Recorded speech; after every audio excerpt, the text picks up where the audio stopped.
Magkarelasyon. Oh, yes. Kapila ni mo siya. Ikatulo. Only one mo ano man ang tubag dapat. Panglas. Kana. Pariha ba sa tanghulo katamis ang atong relasyon? Mas tamis pa. Miya dagoy. Pila naman ka tuig katamis ning relasyon? Bago pa man, so Amo tamis, adi po. Mga 9 months. uy, tudtud nung ron? Ha? Tudtud na ron para sa mga taong ulay uyab. Base. Asa gasugod ang tamis nga relasyon? Pagkakita na ako niya.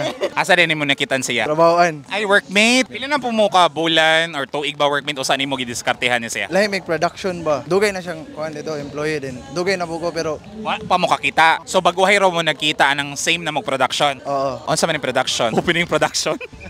Sa kadagang sa tao dito sa kuan, di ba? Trabahoan nga namang nakita ni mo siya. Siya may na ako sa akong kuhan. Mata. Sa akong kasing-kasing. Naigo. Oh, igo kayo. Nya siya nga namang siya pod. Ang ngayon, magod siya.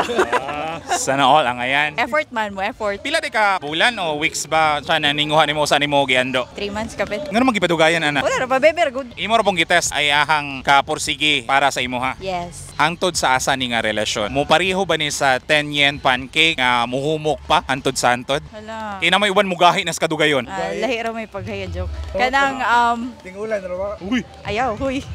Hantod sa hantod, hantod sa makaya. ang kahumok sa relasyon. Yes. Okay, kung magpagahi ay ta, resulta na bulag, di ba? Oo. Ikaw hangtod sa asa ni siya. Tamans, makaya. Dayon. Paningkamutan nga panglas na. Mensahe sa usag-usa. Camping. I hope na mas kuan mo taas pa yung pasensya na ako and ana mo anto siya. Pero so far na antos man nagiginaboy 9 months, di ba? Madahan. Mubo pa. Mubo pa kung unsa man kadugayon dapat ng pag-antos para makaingon ka nga. Hantod. Ay ka nang dili siya mabalaw na ako ba. Ang panahon mo'y mag-ingon kung asa ni paingon. Pero sa karon kailangan antoson. O ikaw, hantod sa asa ni siya. Tamans, makaya. Saan ang tanan ako ano?